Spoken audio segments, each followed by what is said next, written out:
membuktikan bahwa benar nggak sih dalam perkara ini dia bersalah. Tetapi majelis hakim ya, yang saya sangat sayangkan, belum selesai itu persidangan, dia ketok, dia skor langsung meninggalkan. Ini kan yang mengakibatkan jadi kerusuhan di persidangan. Padahal kan hakim punya kekuasaan, harusnya dia bertanggung jawab sampai persidangan itu selesai. Kalau memang ada yang membuat onar, dikeluarin, perintah dia dikeluarin. Ini kan dia meninggalkan sidang belum selesai. Akhirnya timbullah keributan di situ. Nah ini maksud saya sekali lagi, saya ingin menjadi pengacara Rasman yang jujur ya. Saya membela Bang Rasman bukan melawan Bang Hotmar Paris, tapi melawan hakim-hakim yang selalu membuat putusan zolim. Ini alasan saya. Saya agak kaget ya, dan juga ada juga rasa tidak kagetnya. Yang pertama agak kagetnya, kok bisa ya pengadilan tinggi membekukan berita acara sumpah advokat. Bagaimana bisa dia ngurusin rumah tangga orang? Di berita acara sumpah itu kan ketua pengadilan tinggi itu hanya menjadi saksi ketika advokat mengucapkan sumpah. Kalau seandainya seorang advokat itu melanggar sumpahnya, dia bertanggung jawab terhadap dirinya kepada Tuhan, karena dia bersumpah bukan atas nama KPT, bukan atas nama ketua pengadilan negeri, pengadilan tinggi, tapi atas nama Tuhan. Kalau kita Islam, demi Allah saya bersumpah. Kalau seandainya dia melanggar sumpah, itu pertanggungjawaban advokat itu kepada Tuhan, karena dia bersumpah atas nama Tuhan. Kok bisa-bisanya ketua pengadilan tinggi membekukan? Itu kan berita acara sumpah, berita ada kejadian apa saat itu? Saat itu ada advokat yang disumpah atas nama Tuhan di hadapan ketua pengadilan tinggi. Kok bisa dibekukan, ini gimana ceritanya? Tetapi sekali lagi, ada rasa heran dia terlalu ikut campur urusan rumah tangga advokat. Yang keduanya tidak terlalu heran, kenapa? Karena saya sering sekali menjumpai penetapan putusan yang dibuat oleh pengadilan yang zolim menurut saya. Jadi kalau ada mereka mengeluarkan putusan, penetapan dan lain sebagainya, menurut saya banyak saya sering jumpai kok. Jadi saya jadi ada heran dan tidak heran juga. Tidak tahu ya, kalau seandainya, ini khusus Bang Rasman ya, Bang Rasman dulu kan memang terdahulu memang pernah dia dipecat kan, tapi kan dia sudah pindah ke organisasi advokat. Nah kalau masalah pemecatan ini kan urusan organisasi advokat. Nah maksud saya, advokat ini adalah organisasi yang mandiri, artinya tidak ada orang yang campur kecuali organisasi advokat sendiri. Nah sekarang ini kok Mahkamah Agung ngurusin urusan rumah tangga advokat? Nah menurut saya kalau seandainya memang ada tindakan tegas, silakan organisasi advokat. Nanti biar advokat itu melawan secara hukum, melawan organisasi advokatnya. Ini kan rumah tangga orang. Menurut saya begini ya, menurut saya ketika kita menjatuhkan putusan yang membalikan periuk orang, ini putusan yang zolim, apalagi ini bukan haknya. Saya kurang setuju ya. Kalau seandainya organisasi menindak, silakan. Karena memang peraturannya organisasi bertanggung jawab terhadap anggotanya. Tapi kan mereka ini kan sudah kena sanksi. Nah maksud saya jangan memperkeruh lagi, jangan memperkeruh suasana. Ya introspeksi diri juga lah hakim-hakim ini. Ya, apakah mereka ini selama ini menjalankan tugas dan fungsinya sudah baik dan benar? Apakah putusan-putusan yang mereka keluarkan itu benar-benar putusan yang berasal dari nurani, yang berkeadilan, yang melahirkan keadilan? Berapa banyak orang-orang yang menderita atas putusan dari mereka? Ya kita harus introspeksi diri juga lah. Ya kalau seandainya ada dugaan pelanggaran ya itu hak, silakan dia mau melaporkan. Tapi kalau menurut saya dengan dia membekukan ini, menurut saya ini terlalu berlebihan. Ini sudah masuk dapur orang. Kalau kemarin ada yang melaporkan ke Mabes Polri, silakan, itu haknya. Nanti tinggal pembuktian aja. Tapi kalau seandainya sudah membekukan berita acara, dari mana ceritanya? Kok berita acara suka bisa dibekukan sama mereka? Ya ini kan urusan rumah tangganya advokat. Organisasi advokat yang bertanggung jawab. Kalau sekarang ini langkah-langkahnya menurut saya ini sudah kelihatan terlalu kelewat batas lah, terlalu melampaui batas kewenangannya. Tadi telepon-teleponan kan, hari ini seharusnya kita itu ke Mahkamah Agung. Nah ternyata ada perubahan. Tadi saya sudah teleponan, nah, dia bilang, dia sampaikan juga ada pembukuan. Saya tadinya nggak tahu ada pembukuan, begitu saya lihat di grup ternyata ada pembukuan berita acara sumpah. Saya juga kaget, tapi ada kaget, ada rasa juga tidak kaget juga. Tidak kagetnya memang ya saya nggak tahu nih, mereka ini sudah terbiasa mengeluarkan putusan yang seperti ini atau bagaimana ya. Saya juga nggak ngerti, makanya nanti saya akan dalami lagi bagaimana kok berita acara sumpah advokat bisa dibekukan oleh Ketua Pengadilan Tinggi ini bagaimana. Itu kan hanya mencatat peristiwa, namanya berita acara adalah peristiwa saat itu dicatat.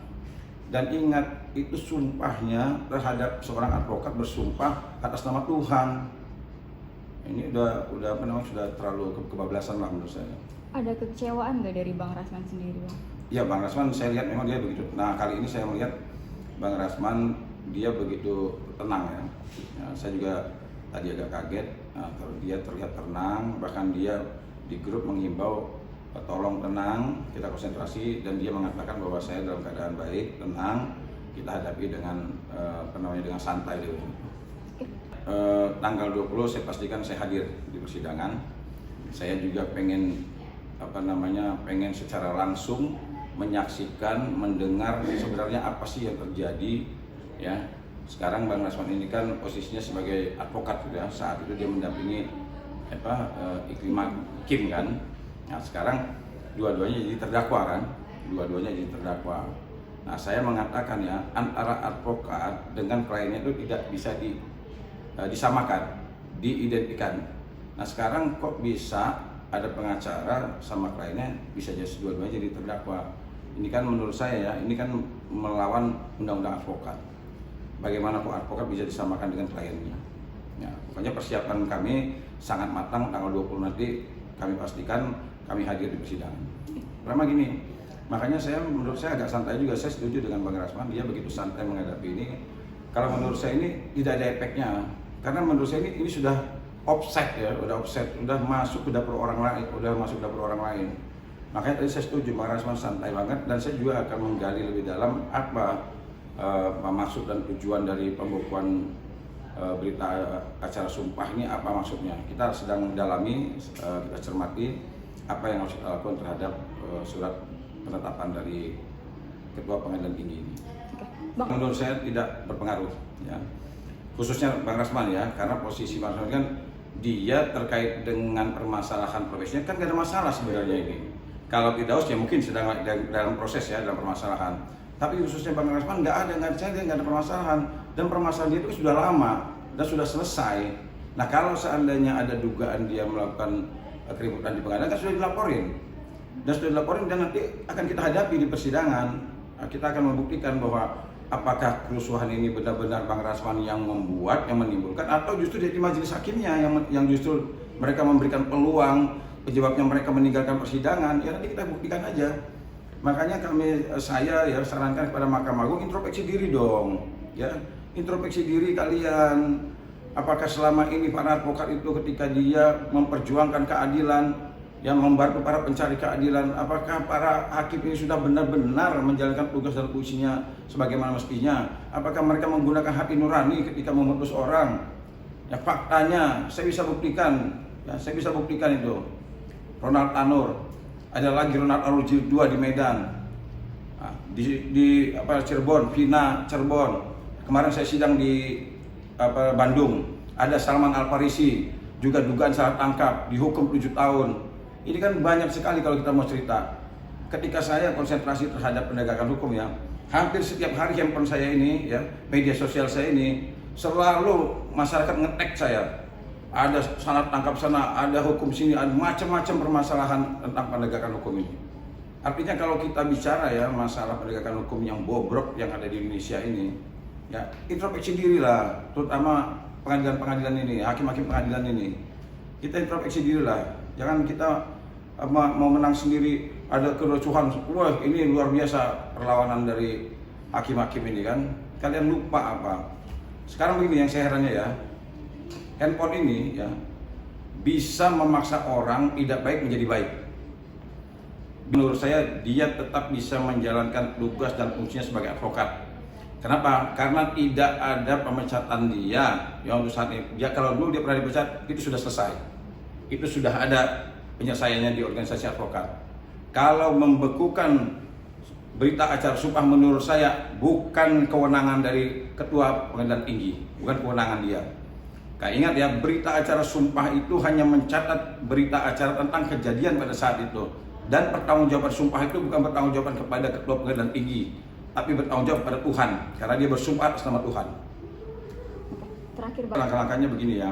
Sekali lagi saya katakan, saya menyatakan bersedia membela Bang Rasman ini bukan membela Bang Rasman secara membabi buta.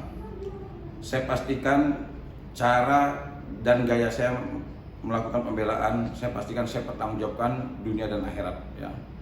Saya hanya melihat bahwa niat Bang Rasman untuk mengubah peradilan hukum di Indonesia yang bobrok ini ya, dia siap di penjara, bahkan dia siap mati.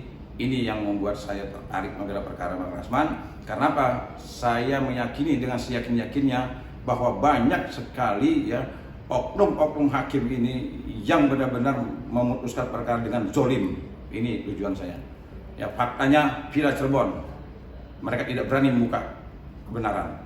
Justru dengan berita acara sumpah ya, itu mencatat kejadian pada saat kita disumpah. Nah, kita disumpah itu di hadapan Ketua Pengadilan Tinggi. Tetapi sumpah kita itu kita ucapkan atas nama Tuhan. Demi Allah saya bersumpah. Nah, itu kan artinya syarat ketika sebelum kita menjalankan profesi kita disumpah. Nah, apa berita kejadian hari itu dibuatlah berita acara. Dan ingat, hakim di sini dia hanya sebagai saksi, ya, sebagai saksi dia. Nah, dia bukan siapa-siapa dia. Tanda tangan saya, momennya saya advokat, ada saya tanda tangan advokatnya. Ketua Pengadilan Tinggi sebagai saksi. Jadi tidak ada kewenangan dia untuk membekukan. Lah, sama juga begitu loh, ada kejadian seperti ini. Terus kejadian seperti itu dianulir sama dia, padahal faktanya terjadi. Kan nggak benar namanya begitu. Menurut saya tidak ada pengaruhnya terhadap jalannya Bang Rasman sebagai advokat. Dia tetap menjalankan sebagai advokat.